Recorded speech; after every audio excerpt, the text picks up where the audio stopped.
Good afternoon, everyone. It's Amy Dacey, the Executive Director at the Sine Institute here at the American University. We're so excited that you're with us as we're continuing our conversation about presidential debates. We are doing some pre-debate events. This one's pretty special, not only because of our guests, but also because the pre-debate doesn't have a debate that follows it, but there's so much to discuss in these unprecedented times. I'm going to introduce our guests for today and remind you that you can please put questions in the feed at any time. We're definitely taking participation from our guests, so we encourage you to do that. We also want to just send regards from Judy Woodruff, who was supposed to join us today, but she's in covering the important Supreme Court hearings of Amy Coney Barrett today and will not be able to join us, but please definitely know we're going to invite her back to address our Sine community at some point. The two gentlemen with me today are on opposing sides, Democrats and Republicans, but have had the same experience in what actually happens with debate prep and been in the room and worked with so many candidates over the years. Our first guest is Bob Barnett. He is the partner at Williams & Connolly. He has a diverse practice representing national and international corporations and individuals in a wide variety of matters. But I especially wanted him to join us today because he has worked on 10 national presidential campaigns focusing on debate preparation. And in addition to playing a major role on debate preparation teams from 1976 to 2012, he played the role of George Bush in practice debates with Geraldine Ferraro in '84, with Michael Dukakis in '88, and practice debated Bill Clinton more than 20 times during the 1992 campaign. In 2000, he played the role of Dick Cheney in practices with Joe Lieberman. And in 2004, he played the role of Dick Cheney in practices with John Edwards. In 2006, he assisted Hillary Rodham Clinton with her Senate debate preparations and helped prepare her for 23 presidential primary debates in 2008. He was also assisted President Barack Obama with debate negotiations and preparation in 2008 and 2012, and assisted Secretary Clinton in her 2016 debates, including playing the role of Bernie Sanders in practice primary debates and Mike Pence in practices for vice presidential debate with Tim Kaine. Such a long range of experience, and so we're so excited to have you today. Thank you for joining us, Bob. And in addition— Thank you, Amy. Glad to be with you. And we're so glad you're here. Hello, AU. Hello, AU. The Eagles are excited to talk to you. The guest that we are having join Bob today is Brett O'Donnell. He's the president of O'Donnell and Associates and currently serves as a message and media strategist for numerous members of Congress and for profit and nonprofit corporations. We really wanted Brett here today because he was the chief strategist to the Bachmann for President campaign and was responsible for Representative Bachmann's debate preparation. He also assisted in preparing Governor Mitt Romney for presidential primary debates in Florida, a critical win for Romney's bid to become the Republican nominee. He was the director of messaging for the McCain presidential campaign from January 07 to November 2008, and his duties certainly included message strategy and development, but the supervision of the debate preparation process for both the primary and general elections. In 2004, he was retained by the Bush-Cheney campaign to assist the president in debate preparation for the 2004 presidential debates, and has consulted for various debate formats. And one interesting thing I wanted to add too is that prior to his consulting work, Brett was the director of debate at Liberty University for 18 years, where his teams won 18 national ranking championships in intercollegiate debate. Debate is certainly a part of Brett's work. Brett, welcome. Thank you so much for joining us today. Great to be with you. Thanks for having me. Gentlemen, it is such an exciting time. I think in some ways I'm getting a little sick of using the word unprecedented, but it seems like every day we have something new and exciting happening with this 2020 presidential campaign, and the debates have been no different. I was hoping I could just get some overall impressions from both of you to start about this debate season and how it's kind of influenced what's happening. Bob, maybe we can start with you and get some of your perspectives. Sure. Well, I'm a big believer in general election debates. I wouldn't have done it 10 times since '76, as you noted, if I didn't believe in it. I think this year it's been unfortunate chaos and not really productive for the voters, which is what it should be about. I think that first debate, which I'm sure we'll discuss, was, to put a word on it, disgusting and uninformative and demeaning and denigrating and not worthy of the American voter. I thought the VP debate was better, and some issues were discussed and people got to give their point of view, and that's good. But ultimately, it's the presidential debates that matter the most. And so far this year, 1, chaos, 2, canceled. We'll see about number 3. Yeah. Brett, what are you thinking about this debate season? Well, I agree with very much what Bob said. It's definitely been chaotic. Normally, there is the debate about debates that happen during the summertime, where everything's worked out, and then it's the debates themselves, the substance that matters. It seems like that there's been an interjection of process and substance into the debate process, and it's caused chaos. And then the debates themselves have been chaotic, particularly the first presidential debate. I agree that the vice presidential debate was much better. It was more in normal, if we can use that term, even here in 2020. Maybe for the fly on the head. I mean, that was the only distraction in that debate. So Yeah, exactly. So we'll see what happens. I mean, the cancellation of this debate, I think, is unprecedented, but it's a reminder, by the way, of the fact that presidential debates are a relatively recent phenomenon in presidential politics. The inter-party debates didn't start until the first televised debate with Kennedy and Nixon. And even then, Nixon canceled the second debate. So, and Jimmy Carter. I realized that. Yeah. Yep, So that's an important historical fact here. Jimmy Carter canceled the first presidential debate with Ronald Reagan. And so, the history of presidential debates is very different. It's, I'm sure your students think of the recent history where there's been 3 presidential debates, 1 vice presidential debate, but that's not always been the case. And it seems like we're back to a little bit of that chaos. Well, it's interesting, Bob, you mentioned the audience and voters need to hear from both of these candidates. And it seems like certainly on the same stage and to share what their policies are going to be. I have to ask you, as we're canceling this second debate, since September 29th, the first debate, we have almost 12 million Americans have voted. It looks like maybe 3% are undecided. Who are you trying to reach in these debates? Is it the same as when you did debates early on? I mean, is it with these small margins, does every vote still matter to have these conversations?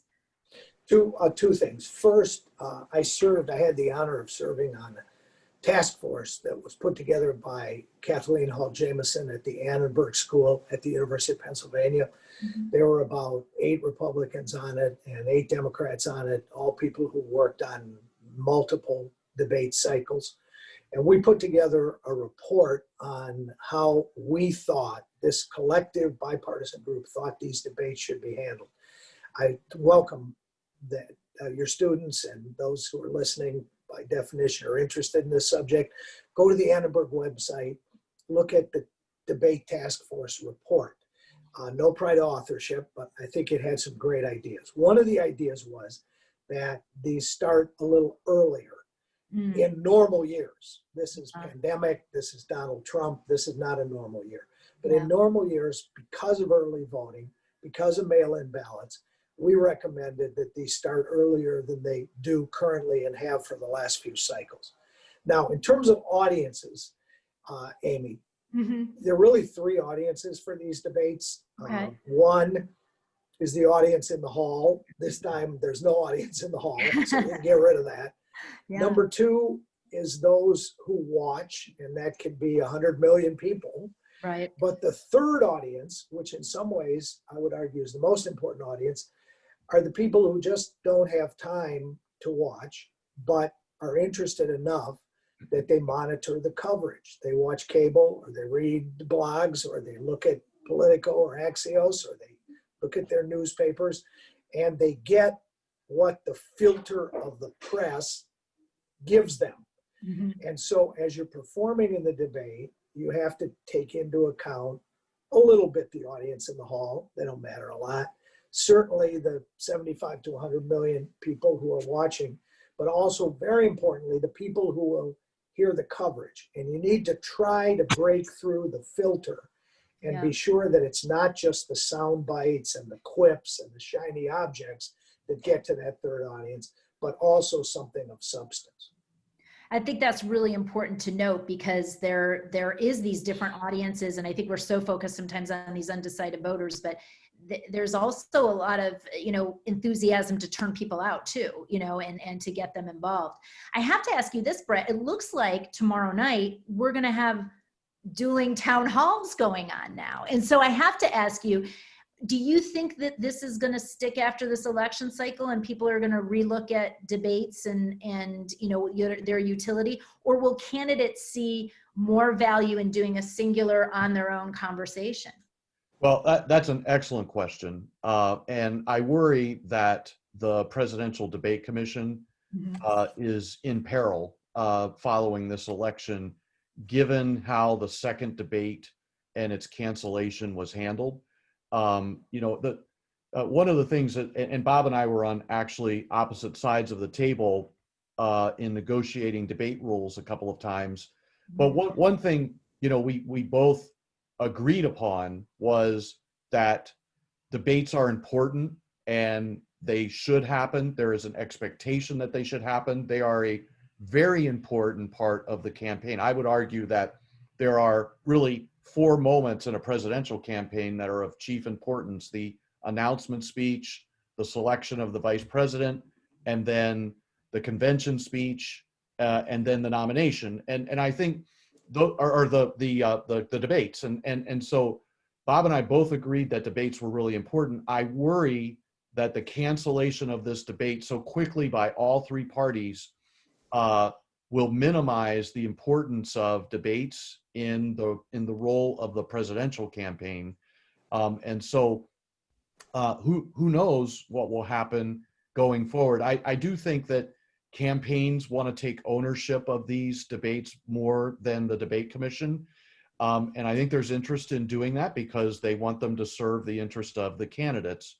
But ditching them altogether, I think is terrible for our democracy. I don't want to wax philosophical for a second, but debate, I'm wedded to it. It was my career before I even came to politics. I think it's an important part, a cornerstone of our democracy. And so hopefully we'll get back to the practice of having 3 debates, because as I said, that wasn't the practice for a long period of time in presidential politics. And I actually think it's been very helpful. I think Bob has identified the audiences correctly. It's not just for those undecided voters. It's also for the supporters of those candidates. It energizes them. It galvanizes the electorate and increases turnout. So I think there's a very important role for them. I worry about the future, though, given what happened in the cancellation of the second debate. Yeah, I fear that the events of 2020 will deal a real blow to these debates. Hopefully, not a fatal blow. They're so important. They can be so useful. Pick in their year, 1992. Bill Clinton would argue to you, I've heard him say it, that those debates probably won him the election because he was a relatively obscure governor from a small state who had some issues in the primaries, let's be clear. And he was able to prove himself, particularly in the town hall debate, but also in the other debates, such that he won the election. Ross Perot's presence obviously was part of it too.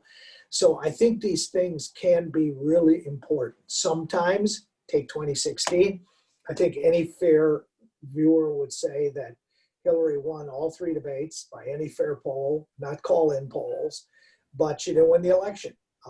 Let's say this, she didn't win the Electoral College. So sometimes you can prevail in those debates and not win.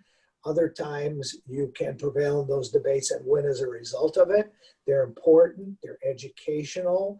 Sometimes they just reinforce pre-existing views, but a lot of times they change minds. And most importantly, they educate minds.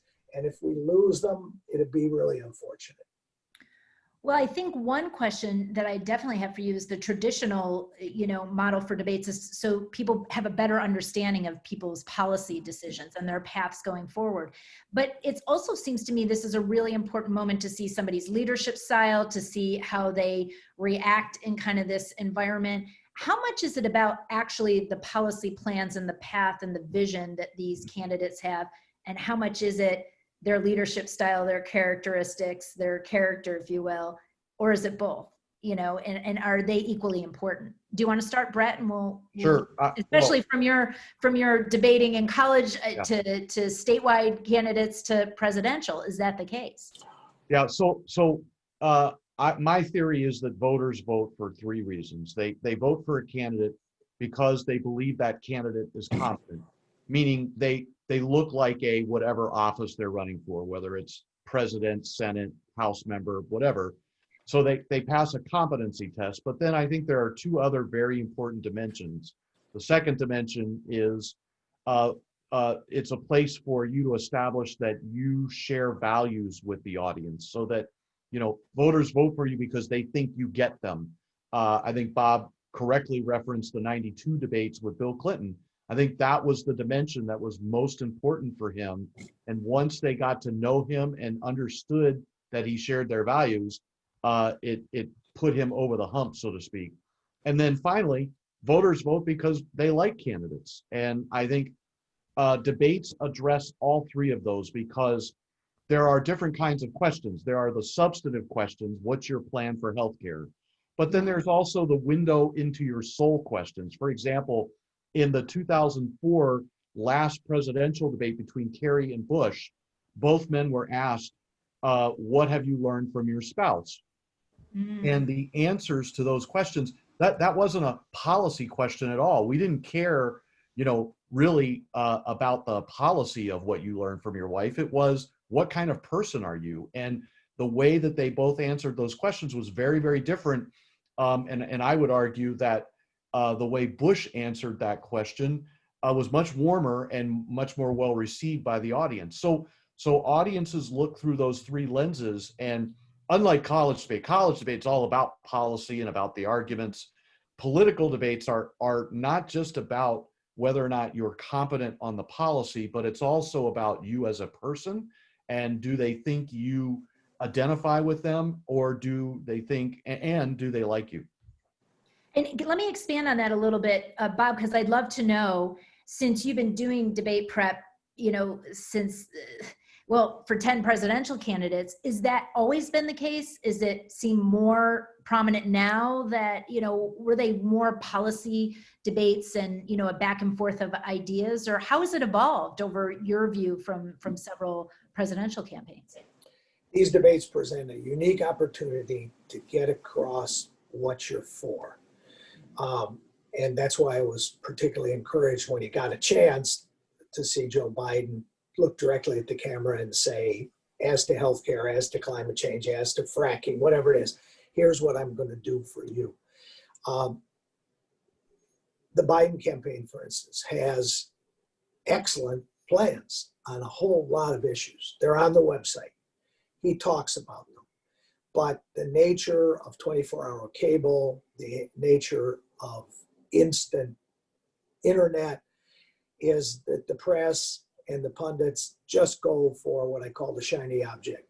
And you don't get much chance to get across to the person who's not a junkie reading the website what you're for.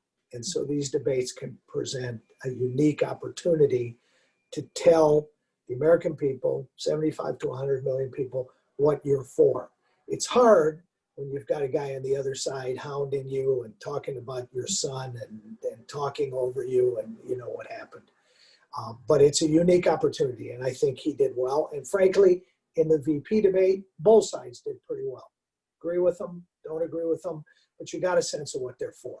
The second thing that comes out, Brett's totally correct, the second thing that comes out in these debates is a sense of the person, not the caricature, but the person.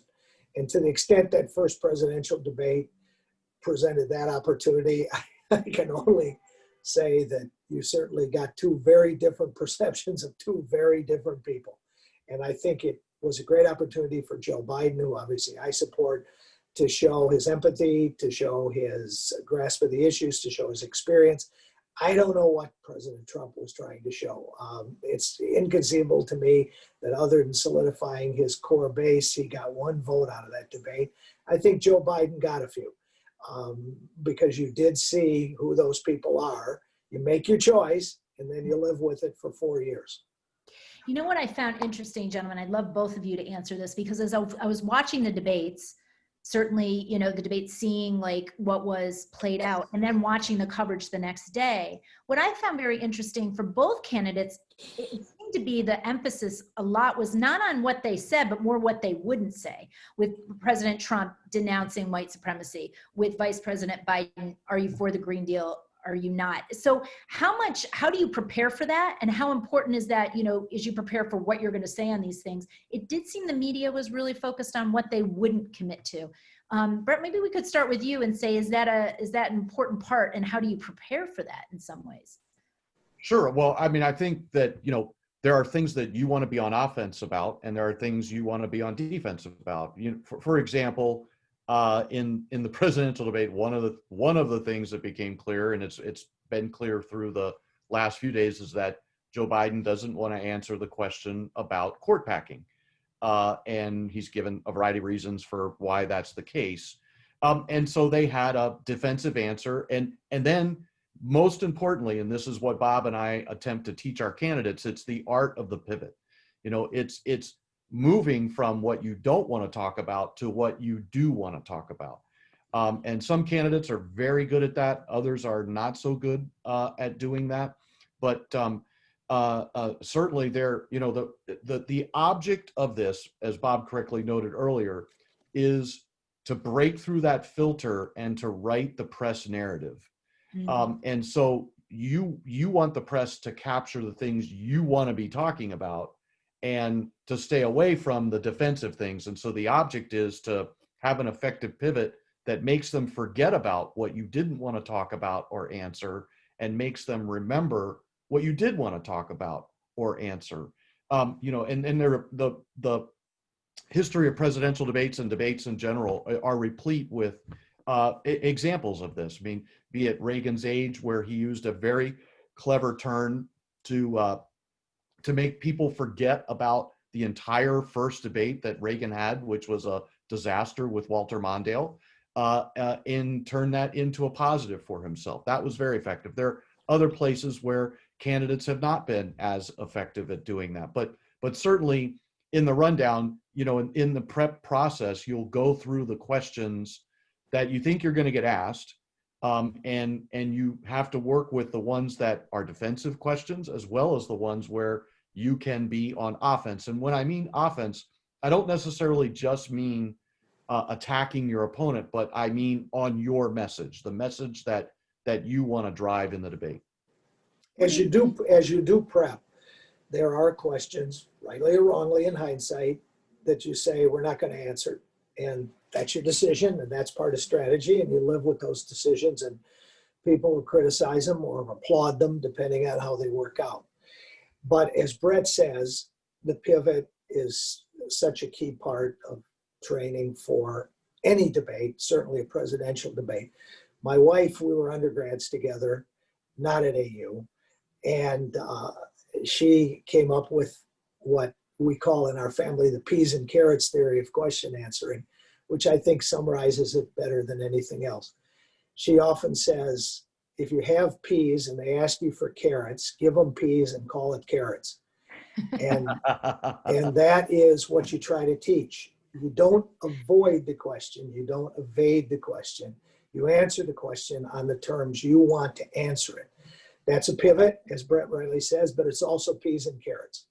Yeah, that's a great way of putting it, Bob. I like that. Are you gonna? Brett's writing that down. I see as we're talking here. And you know, it's interesting because in law school, very much you learn this.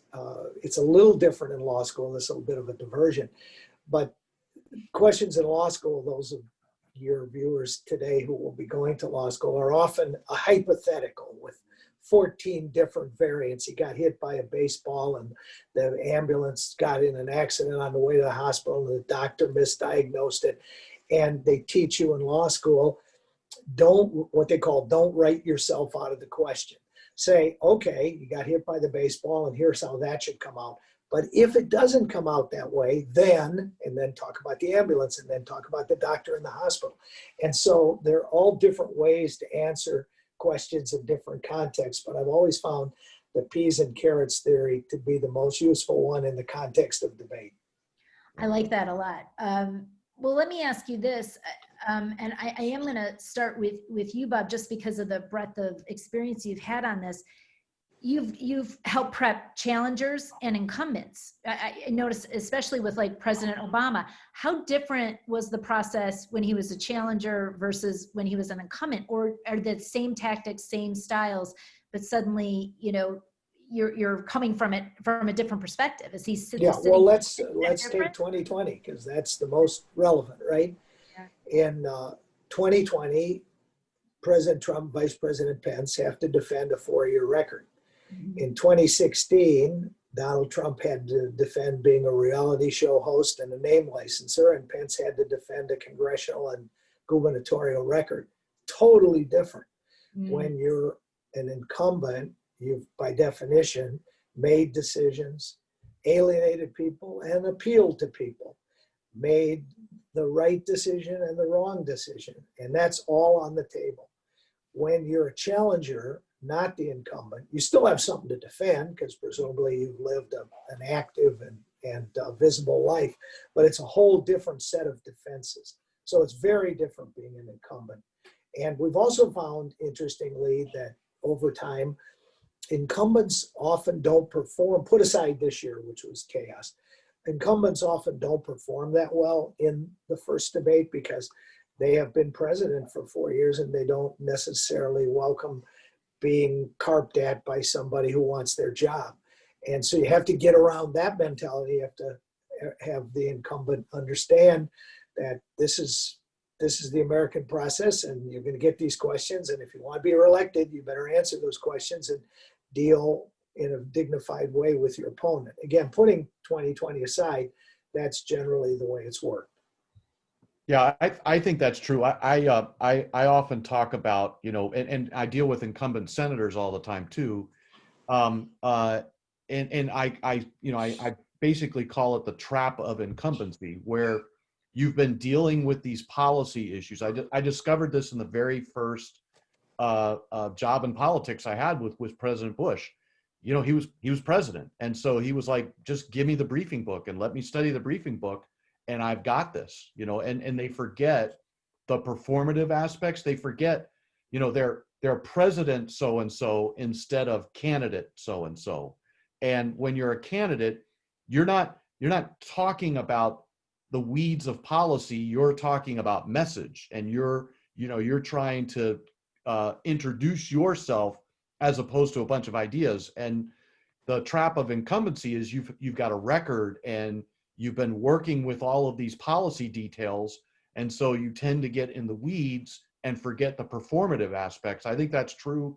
That was true of President Bush in 2004. It was definitely true of Obama in 2012. It was true of Reagan, obviously, in his first debate in 1984. I mean, that's a problem for incumbents. It's that trap of incumbency that kind of makes the prep process a lot different than you have for a candidate.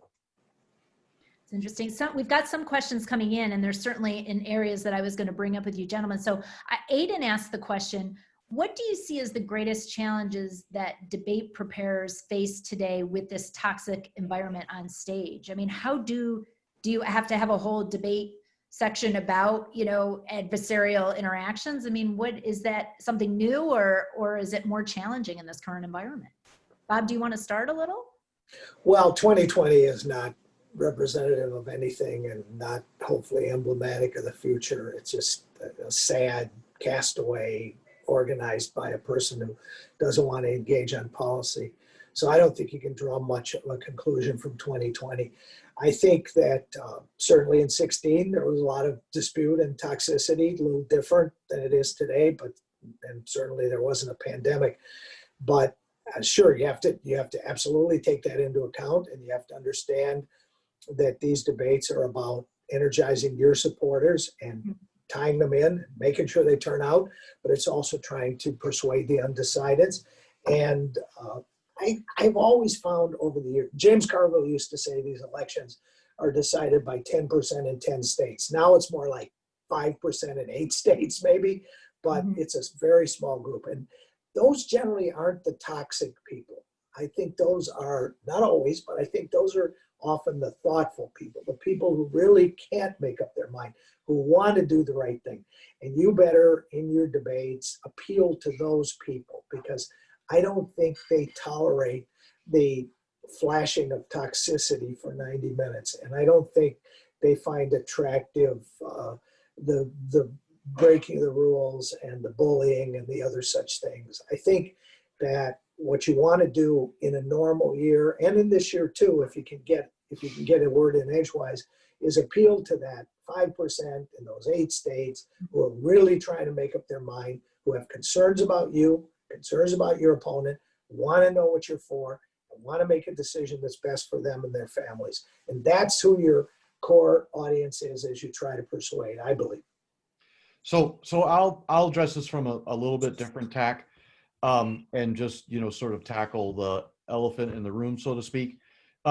Donald Trump is the most unconventional candidate that we have seen in recent modern political history. And I don't think anyone has really figured out how to debate him successfully because he is so unconventional. I think in the primary, that was especially true back in 15 and 16, where people tried to take him on as a conventional candidate in a normal debate setting and failed. And then candidates tried to debate like him, and then they failed as well. And so I think he presents a unique challenge because he is, he's a disruptor candidate. And I think his followers like the disruption. And so I think he tries to appeal to that base when he debates. I pray that when we get past this moment, that we'll go back to some form of convention where we can have, completely civil, regular, normal presidential debates, because I do think they serve the American people. And again, my criticism isn't. It's just, he's a unconventional candidate, and I'll leave it to everyone else to sort out how to figure out how to debate him. It's not necessarily criticism of him. I think he is a product of the political climate, and the question mark remains: do we want those kind of candidates going forward, or are we going to return to emphasizing different characteristics that we thought we wanted in presidents prior to Donald Trump? I think that will determine whether or not we get back to what Bob is referring to in terms of normal debates. Well, it's interesting because it's so great to have you both here, because you've had the unique perspective of, like you said, sitting through the negotiations. I remember a moment in the first debate where Chris Wallace said something to President Trump about, your campaign agreed to these. He seemed more surprised than anybody. How important is, you're sitting down on behalf of the candidate and negotiating these terms? That has to certainly have integrity going into the debate, correct? I mean, how important do you take that part of the process as you sit there and negotiate and decide what the terms are with the commission? I mean, you've done that a few times, Bob, right? Sure. Well, you hope that the people sitting there on behalf of the two candidates, much as a lawyer working for a client, has the authority of the client to bind the client, or has the authority, in this case, of the candidate to bind the candidate. Donald Trump obviously took these rules as seriously as he took paying his contractors when he was a developer. He doesn't seem to honor such commitments, and that was evident, and Chris Wallace was right to point that out, and that's something that should count against him, frankly, as you decide whether to choose him to be your president for the next 4 years. In normal times, when I've been involved in the negotiations, probably 4 or 5 times I've been involved in the negotiations, you clear everything with the candidate, and the candidate says, yes, I agree to that. And then they follow the rules. And that's the way it should be. But this time around, all bets are off. Yeah, one thing that actually Bob and I have had to engage on is most of the time, for instance, in the McCain-Obama debates, the candidates were willing to follow rules. It was moderators who wouldn't follow the rules. Oh, I think of interesting. one particular example is in the 2008 town hall. Tom Brokaw was the moderator for that debate and announced a couple of days before the debate was to occur that basically he was going to ask all of the questions or most of the questions, that he would have his questions. And, you know, I kind of took exception to that. And actually, Bob and I talked about that process and tried to work it out outside of the, you know, outside of Mr. Brokaw to make sure we had a debate that featured, you know, the town hall debate is about, that's the people's debate. Yeah. So, you know, sometimes it's not the candidates who won't follow the rules, it's the moderator as well. And there's all of those X factors that go into negotiating the rules. But you do sit down in good faith and try to agree on a set of rules that you expect the candidates to follow. I was involved in negotiations in a Florida debate with Charlie Crist, with Governor Rick Scott, and we had agreed. I knew that Charlie Crist liked to have a fan, and we had agreed, and he had signed off on the rules that he would not bring a fan. There would not be a fan in the debate hall, and he just disregarded it and brought the fan anyway. I pressed the debate organizer to enforce the rules, and they would not. You know, and so part of this process is having an enforcement, having the people that organize it enforce it, having the moderator abide by the contract. So it's not just the candidates who often throw a wrench into the process.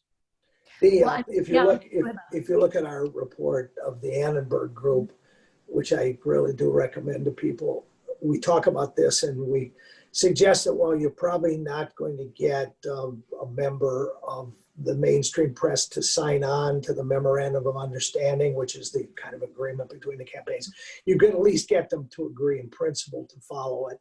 They'll generally do that as the price of admission for being a moderator.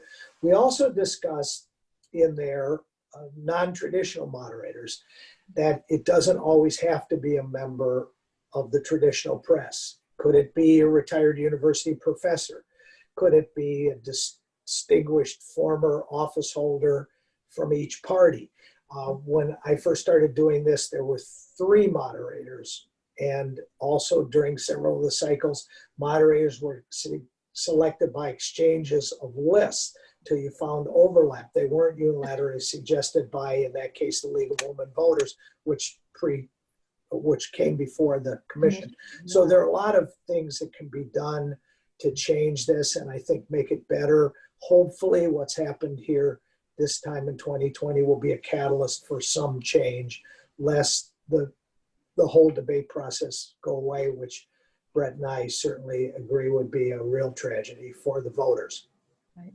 Well, and Bob, we will certainly also share, this sounds like there's a lot of depth of information in the report. We'll make sure to also share the link to everybody here so that they can kind of go deeper as they leave the conversation here. But I'm so glad that you brought up, Brett, like the moderator piece of it, because I think people are really interested to see what role that plays in your debate prep.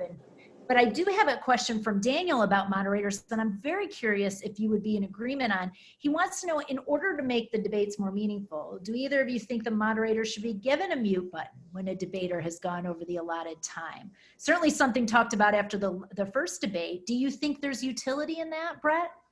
No, I don't. Look, I think moderators should play a much more diminished role in debates. The debates are about the candidates, and the moderators should be there to somewhat enforce time limits, but not with a mute button, not with bells, not with ding, you know, any of that stuff.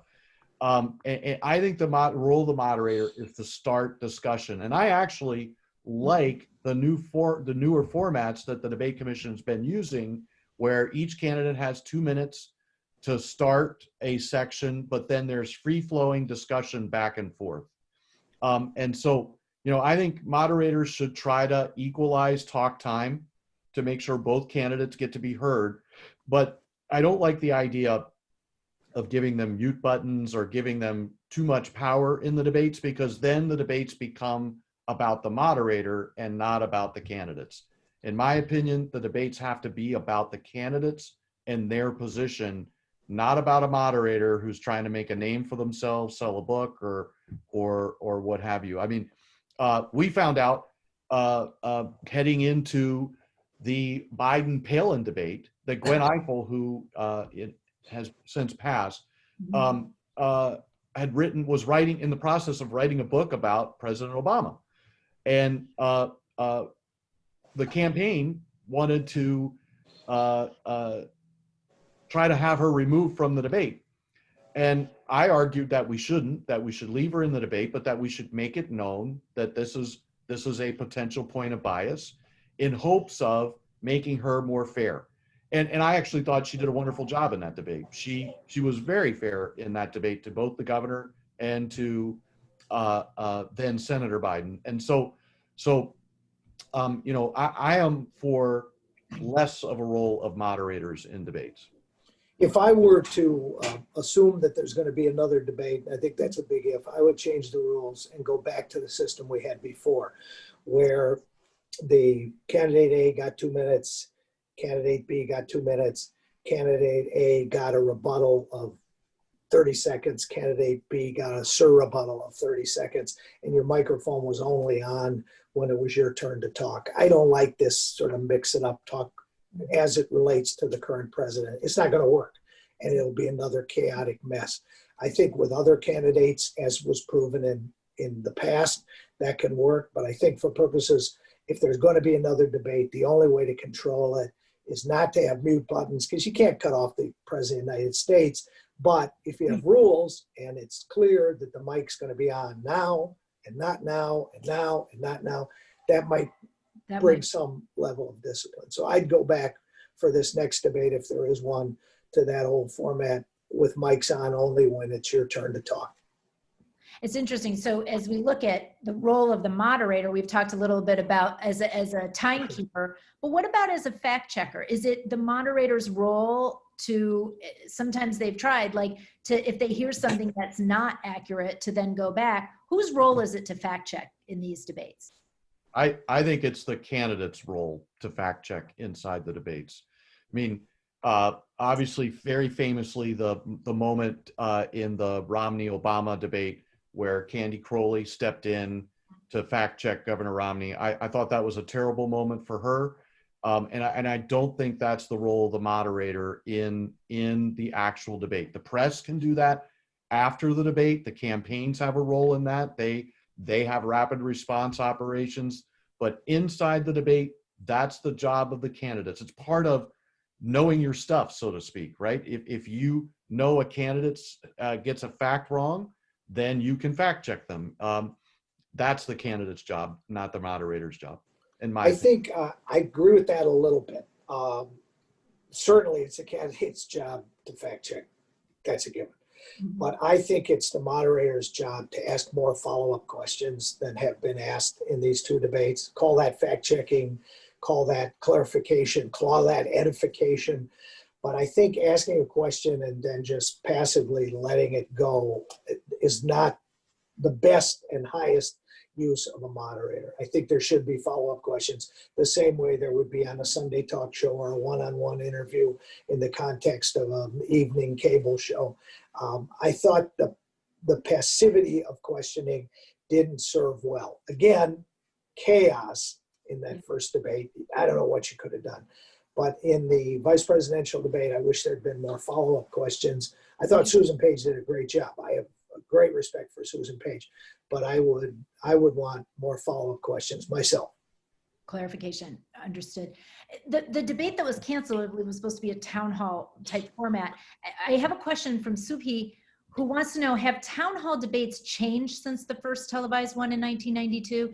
And if so, what factors has contributed to that evolution? And I might just add, do you prep candidates for town hall very differently than, this back and forth with the moderator? Brett, you want to start that one out? I'll tell you a great story Brett, about that. Okay. Oh, I'm sorry, Brett. No, Go ahead, Bob. Go ahead, Bob. Tell you a great story about the 92 debate. You remember there were stools and somehow Yeah. we won the right to design the stools. So if you look at the pictures of it, the stool perfectly fit Bill Clinton. Ross Perot looked like he was in second grade, and George Bush looked like he was too tall for the stool. So sometimes the stools can be important to the visual. That's unbelievable. I think that the town halls, if properly controlled by the moderator, have been remarkably similar over the years. Undecided people, group leaning one way, group leaning the other way, truly undecided, put in a room. You couldn't do it now. I think the commission was totally right to judge that you couldn't put those people in a room together, even with masks, in the context of a pandemic and somebody who'd been diagnosed with the virus. And you put these people together and they ask questions.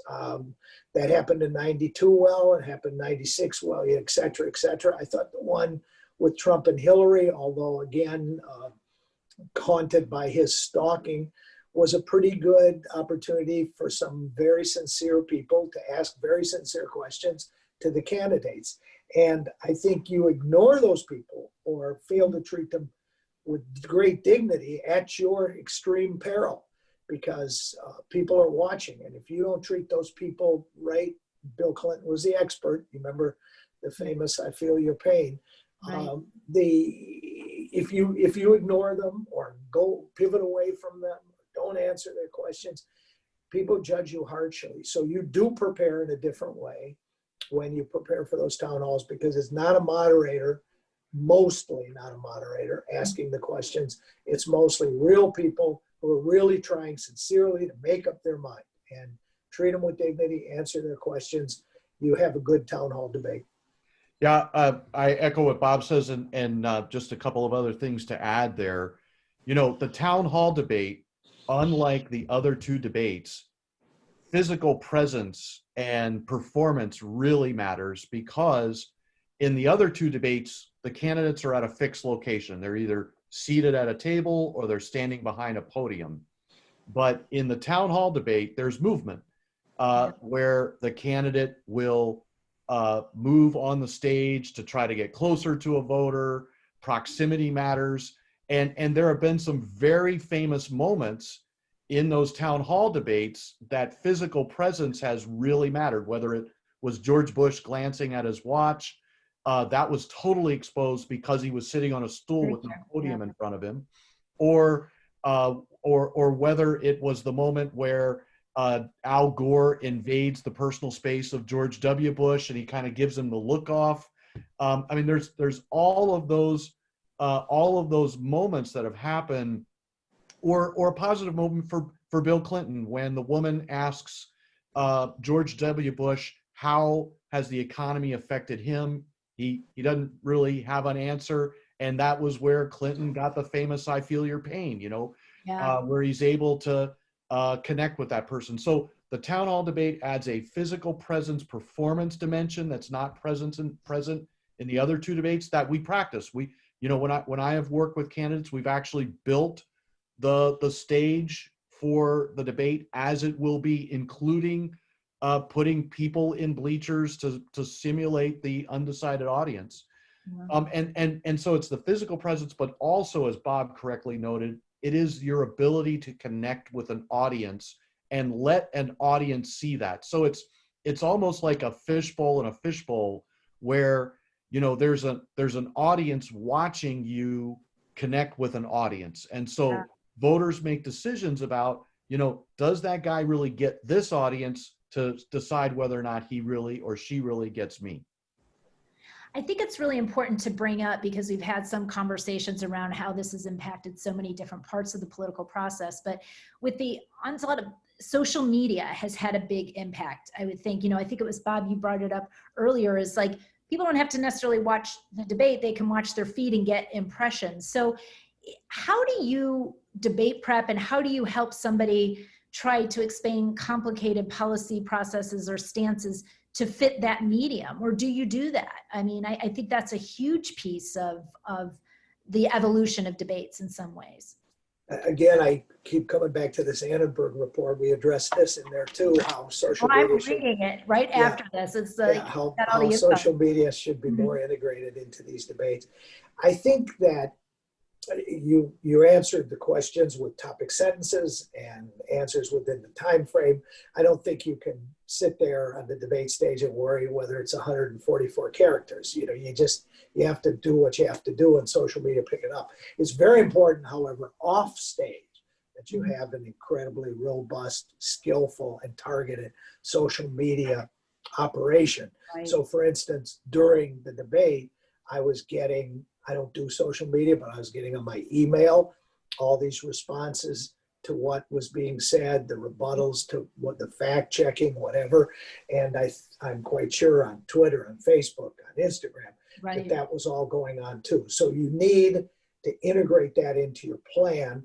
I think it's pretty hard to calibrate your answers to specifically fit social media, but you should have some extremely bright and able young people, because they're almost all young, who translate it into effective propagating of the faith, if you will, onto the social media platforms. Very important, because there are a lot of people who aren't watching, but who are looking at their Facebook. Right. Yeah. I mean, is that almost like the second debate, the debate outside the debate that's happening on social media after, or what?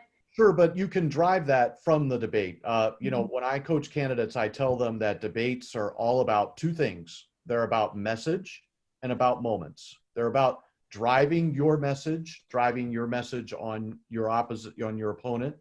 And then they're about creating moments which amplify the message.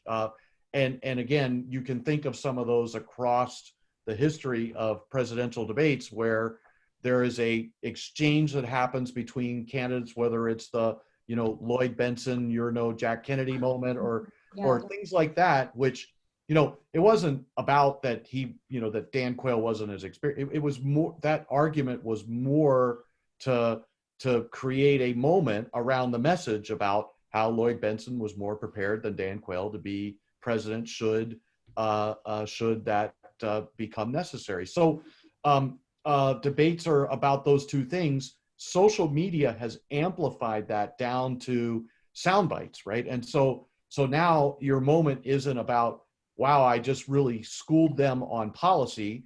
It is, I had an exchange where I had a zinger, and that zinger gets picked up. For instance, in the presidential debate or the vice presidential debate that just occurred, the plagiarism line, or the you're entitled to your opinion, but not your own facts line. Those are the things that then social media tends to focus in on, because they're that shiny object and they amplify. So I think we have to be careful. I think social media has diminished some of the deeper debating that goes on at the policy level, but it also says, hey, this is how the filter is, and we have to play to the filter in order to get our message amplified. I gave a lot of interviews before those debates, a couple with Brett actually, which is always a pleasure.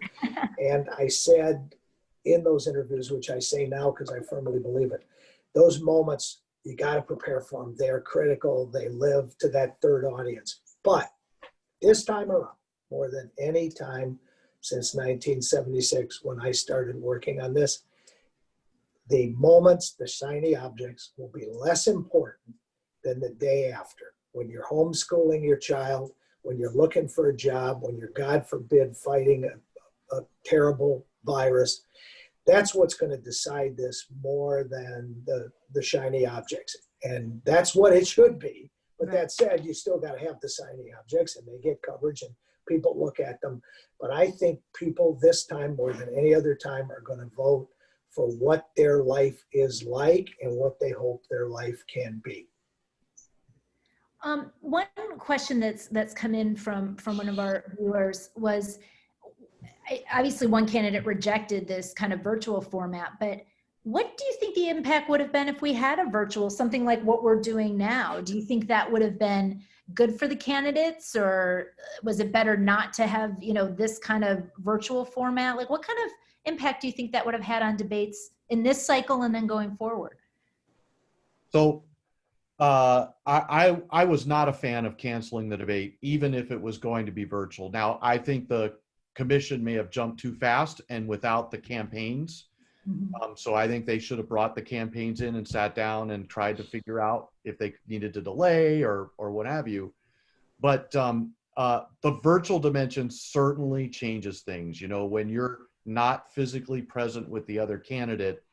I've watched this in Senate debates, which have been there have been many that have been virtual.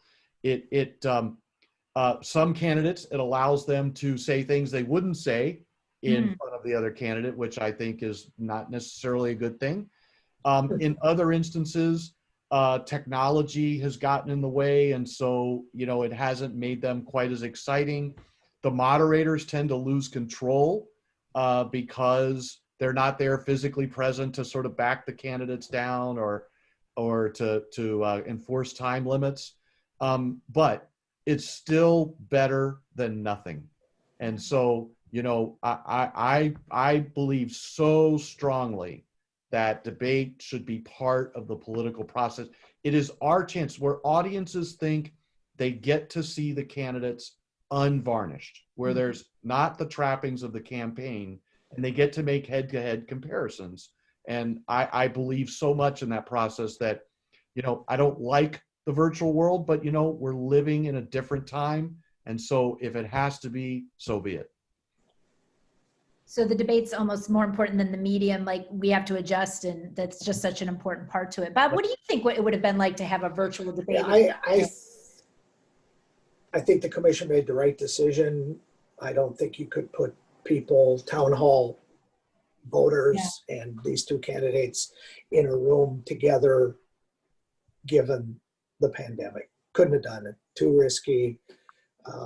If one side chooses to have rallies with no social distancing and no masks, that's their choice. And it's so sad to see when people get sick as a result. But I don't think any responsible commission could have allowed the presence in the room. So I think it was the right decision. I think it would have been, to coin a phrase, virtually impossible to have a virtual debate, no pun intended, with the incumbent president. I don't know how you would have done it. You would have had to have what I suggested earlier, which is strict time limits and microphones off.